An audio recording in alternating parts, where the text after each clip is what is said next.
दोस्तों पूंजीवाद यानी कि कैपिटलिज्म में एक डनिंग क्रूगर इफेक्ट होता है। मैं आज आपको डनिंग क्रूगर इफेक्ट के बारे में बताऊंगा, जिसको मैं सामान्य भाषा में क्षणभंगुर कहता हूं। मैं आपको 3 ऐसे फैक्ट्स बताऊंगा कि कैसे क्षणभंगुर 2026 के बारे में वो प्रेडिक्शन कर रहे हैं जिसके बारे में उनको ज्यादा फैक्ट्स नहीं पता। एकमात्र फैक्ट आपको क्षणभंगुर ये बताएंगे कि 2022 में बेयर मार्केट शुरू हुई थी, तो 2026 में भी बेयर मार्केट शुरू होनी चाहिए। वीडियो स्टार्ट करने से पहले वीडियो में कोई भी बात जो है वो फाइनेंशियल एडवाइस नहीं है दोस्तों। ये वीडियो सिर्फ एजुकेशन और एंटरटेनमेंट पर्पस से है। मैं आपको 2-3 फैक्ट बताता हूँ which will make you think कि डनिंग क्रूगर इफेक्ट क्रिप्टो में 2026 में लागू होने वाला है कि नहीं। फैक्ट नंबर 1 है एआई वैल्यूएशंस। मैं आपको एक एग्जांपल बताता हूँ।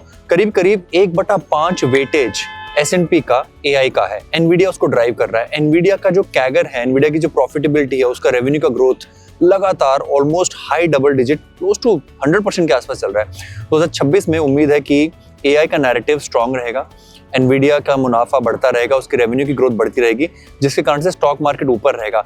जब स्टॉक मार्केट ऊपर रहता है फॉर अ फुल ईयर, आप क्षणभंगुरों की तरह 2 महीने 3 महीने में मत सोचना कि इस महीने S&P 500 ऊपर गया है, बिटकॉइन ऊपर क्यों नहीं गया। लॉन्ग टर्म में अगर S&P 500 स्टेबल रहता है तो क्रिप्टो के लिए वो खबर अच्छी रहती है। तो डनिंग क्रूगर इफेक्ट ये कहता है जिन लोगों को स्टॉक मार्केट की नॉलेज नहीं है, उसके बिना जाने अगर वो ये प्रेडिक्ट करते हैं कि 2026 में क्रिप्टो के लिए बेयर मार्केट आएगी, I think they should check their facts and at least उनको बड़े एनालिस्ट JP मॉर्गन स्टैनली के 2026 के S&P के वैल्यूएशंस के एस्टिमेट्स को पूछ लेना चाहिए। चलिए AI नैरेटिव तो चलेगा ही चलेगा। क्वांटिटेटिव ईजनिंग के बारे में आपका क्या ख्याल है? क्या आप जानते हैं कि 1 जनवरी 2022 से फेड ने दरअसल क्वांटिटेटिव टाइटनिंग शुरू की थी। 2020-21 में लगातार फेड बैलेंस शीट बढ़ाते जा रहे थे।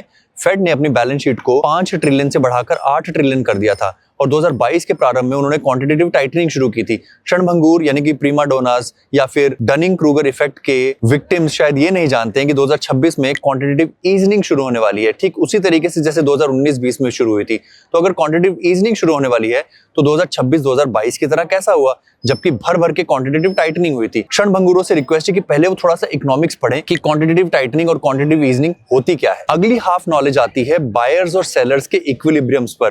डैट्स जैसे कि माइक्रोस्ट्रैटेजी, जैसे कि बिटमाइन ऑफ टॉम ली भर कर आज भी बिटकॉइन और इथेरियम खरीद रहे हैं। आपने शायद लेटेस्ट न्यूज नहीं सुनी होगी, बट हाल फिलहाल के हफ्तों में भी दोनों कंपनियों ने बिलियंस ऑफ डॉलर्स के बिटकॉइन और इथेरियम खरीदे हैं।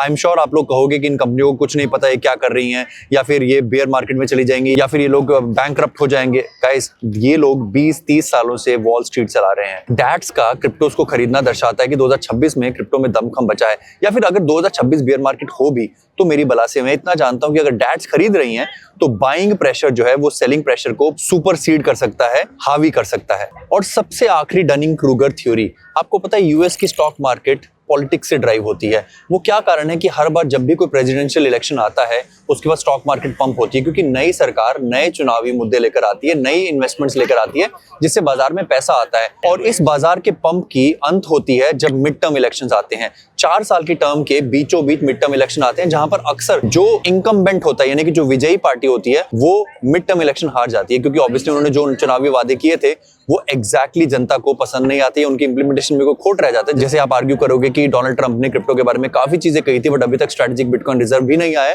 तो चांस है कि शायद इन सब चीजों के कारण Donald Trump mid term election हार जाते हैं। बट सोचिए अगर Donald Trump mid term election नहीं हारते हैं, that will be a Dunning Kruger effect. मैं ये नहीं कह रहा हूं मुझे सारी चीजें पता है, मैं ये नहीं कह रहा हूं कि मैं प्रेडिक्ट कर सकता हूं कि डोनाल्ड ट्रंप जीतेंगे, या फिर क्वांटिटेटिव ईजनिंग कितनी होगी, या फिर और भी बहुत सारी चीजें जो मैंने आपको बताई। स्टॉक मार्केट क्रैश भी हो सकता है, बट अगर ये सब चीजें नहीं होती हैं, अगर स्टॉक मार्केट अच्छा चलता है, अगर डोनाल्ड ट्रंप जो है वो विजयी रहते हैं, there are very high chances कि डनिंग क्रूगर इफेक्ट आएगा, यानी कि मार्केट में अधिकतर लोग जो बेयर मार्केट एक्सपेक्ट कर रहे हैं they will be proven wrong. और मार्केट का नियम भी है, अक्सर हम जो प्रेडिक्ट करते हैं, अक्सर हम जो एक्सपेक्ट कर रहे होते हैं, मार्केट उसका उल्टा करके दिखाती है। अगर आप इस बात से सहमत हैं तो वीडियो लाइक कीजिए, अगर असहमत हैं तो कमेंट करके बताइए। और अगर आप $50 जीतना चाहते हैं, जिसको हम हर संडे को अनाउंस करते हैं, तो वीडियो को कमेंट में लिखिए कि आपके विचार से, आपके पॉपुलर ओपिनियन के हिसाब से, जो आपने सुना है, बड़े बड़े विशेषज्ञों को देखा है, S&P का क्या टारगेट रहने वाला है 2026 के अंत में, क्योंकि S&P ड्राइव होगा तो क्रिप्टो भी ड्राइव होगा। वीडियो को लाइक कीजिए, अपने दोस्तों के साथ शेयर कीजिए, चैनल को सब्सक्राइब कीजिए, और दोस्तों अपने माता पिता का ख्याल रखिए। Show them the world,